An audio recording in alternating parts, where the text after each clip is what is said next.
салом дӯстон, ин рӯзҳои истироҳатӣ дар тамоми тақвими сол фаромӯш ношуданӣ аст, чунки дар се мусобиқаи топ бозиҳои классика ба нақша гирифта шудааст. бовар дорам ки ҳамагон ин бозиҳоро интизор ҳастед, аммо то он вақт дар олами футбол навигариҳои зиёд рӯй медиҳад ва мо ҳамеша муҳимтарин хабарҳоро пешниҳод хоҳем кард. албатта аз натиҷаи ин бозиҳо дар видеои дигар гап мезанем. дар ягон ҷо баъз рӯшнед мо бошад сар мекунем. дӯстон, евроҷумҳо ба танаффус баромад, аммо бозиҳои топ 5 чемпионатҳо моро зиқшавӣ наменонанд. дар серия А моро дербии Турини интизор аст ки Ювентус кӯшиш мекунад Ториноро мағлуб созад. Боруссия Дортмунд ба меҳмонии лидери чемпионат Унион Берлин меравад. Дар Британия бозии муҳим баргузор мегардад байни гегемонияи чемпионати Англия, Ливерпул ва Манчестер Сити. Дар десер бошад моро бозии сол интизор аст ки дилхоҳ мухлис онро тамошо хоҳад кард. моро Эл Классико интизор аст. Кадом даста ин маротиба ғолиб мебарояд? Реал ё ин ки Барселона? Тамошои бозиҳоро бо 1x ҷолибтар кунед. дар он ҷо регистратсияи осон, пур кардани маблағ аз томи гӯшаву канори дунё, вале аз ҳам муҳим, бонус то $100 дар аввалин пардохт бо промокоди AMG 0777. ссилкаи бозӣ дар комментария. ба ҳама муваффақият. Томас Тухел метавонад корномаи худро дар сафи тимҳои мунтахаб идома диҳад. тавре аз карьераи мутахассиси олмонӣ дарак дорем, ӯ метавонад дар мусобиқаҳои бузург дастаҳоро хуб идора кунад. ҳамин буд ки дастаи ПСЖ зери роҳбарӣ ӯ тавонист то финали Лигаи Чемпионҳо рухат гирад. клуби Челси бошад дар замони роҳбариаш тавонист то финал рафта ҳатто ғалабаам кунад. ва аммо бо сабаби характери мушкилаш ин мутахассис новобаста ба натиҷаҳои олӣ аз вазифааш барканор шуд. агар ӯ хоҳиши кор дошта бошад, пас дастаҳои зиёд метавонанд ӯро ҷалб кунанд. қаблан дар бораи он хабар дода мешуд ки агар Анчелоти ба карьерааш нуқта гузорад, Томас Тухел ҷойгузини ӯ дар сафи мадридиё мешавад. ҳамчунин мегуфтанд ки агар кори Нагельсман дар Бавария бебарор сурат гирад, пас Тухел ба Мюнхен хоҳад омад. акнун сарчашмаҳои гуногун хабар медиҳанд ки мутахассиси олмонӣ ба Англия бармегардад, аммо на ба ягон клуб, балки ба тими миллии ин кишвар. гап аст ки сармураббии кунунии мунтахаби Англия баъд аз тамом шудани ҷоми ҷаҳон аз вазифа меравад. мундиал тавре хабар доред имсол моҳҳои ноябр ва декабр баргузор мешавад.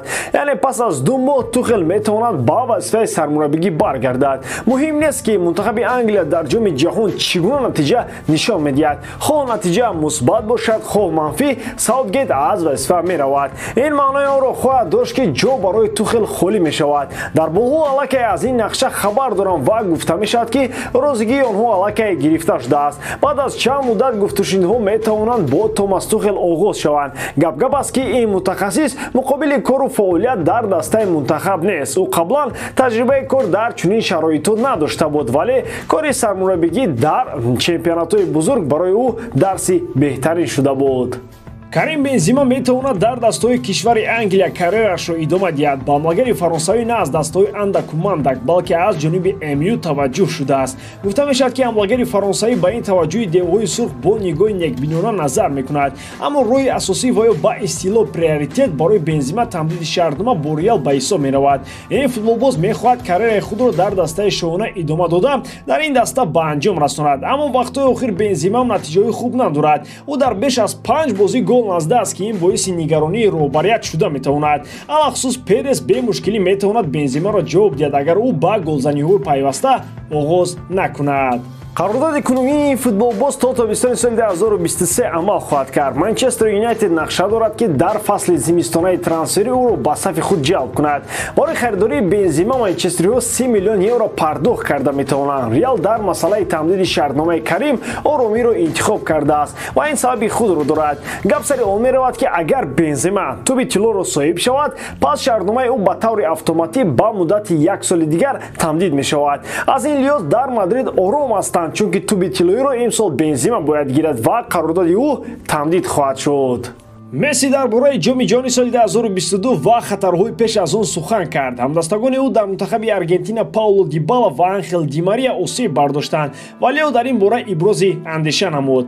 ҷоми ҷаҳони Қатар бо сабаби фарқ доштани вақти баргузоршавӣ ва дигар мундиалҳо фарқ дорад. мо ба чемпионати ҷаҳон чунон наздик қарор дорем ки дилхоҳ ҳолати кӯчак метавонад аз бозӣ туро берун андозад. он ҳодисае ки бо Ди Мария ва Дибала рух дод ҳар нафарро ором гузошта наметавонад. ман шахсан аз осеб гирифтан тарсида истодам. Дар баробари ин бо андешаи осеби эҳтимолӣ гирифтан ба бозӣ набояд ворид шуд. Ин аз ҷиҳати равонӣ таъсири манфӣ дорад. Бозӣ кардан беҳтарин даъво аст ва ман умедворам ки Дибала ва Ди Мария сият хоҳанд шуд, гуфт бозингари 35-солаи аргентинӣ. хотиррасон мекунем ки қаблан Месси иқрор шуд ки ҷоми ҷаҳони соли 2022 барои охирин мусобиқаи бузург дар сатҳи мусобиқаҳои бузург хоҳад буд. Ин футболбоз айни ҳол бо тамоми ҳушу гӯшаш дар чемпионати ҷаҳон қарор дорад. Мақсади ӯ қаҳрамон шуда бо мунтахаби Аргентина дар ҷоми ҷаҳон аст. Ба ин дастоварди бузург Месси то ҳол нарасидааст. Дастаи Реал Мадрид дафъоро барои харидории бозингарони нав маълум кардааст. Яке аз мақсадҳои асосии мадридиё дар бозори трансферӣ метавонад дифогари канори чап Алфонсо Девис шавад. Гуфта мешавад ки мадридиё аз кай боз ба ин бозингар мароқи хос доранд ва ҳамеша ӯро таги чашм доранд. Ӯ метавонад дар Реал футболбозе шавад ки солҳои тӯлонӣ канори чапро маҳкам нигоҳ дорад. Ин футболбози ҷаҳони канадӣ дар синни ҷавонияш аллакай дар Лигаи Чемпионот дастболо шуд. Айни замон Алфонсо танҳо 21 сол дорад, аммо дар мавқеи худ аллакай яке аз беҳтарин ҳост. Бавария бо назардошти маҳорати олии Алфонсо бо ӯ шартномаи дарозмудда дорад. Қарордади кунунии Девис бо Мюнхениё то соли 2025 амал мекунад. Аз ин лиҳоз метавон ишора кард ки агар Реал воқеан ҳам хоҳиши бузурги харид кардани дифогари 21-соларо дошта бошад, пас мадридиёро дар кор мешавад ки маблағи калонро аз хазинаи худ берун кунанд. Бавария ҳамон қадар хоҳиши бузурги ҷудо шуданро аз Девис надорад, аммо агар пули калон аз Мадрид ба Мюнхен равад, андешаҳо дар утоқҳои Альянс Арена метавонад иваз шавад. Ба ҳамин тамом бори дорам ки эҷодкории ман ва шумо писанд меояд. Лайк, комментария ва дар канал обуна шуданро аз ёд набароред. Бо шумо мисли ҳар вақта Муҳаммад Гаиров. Хай бародарон, дар паноҳи Аллоҳ.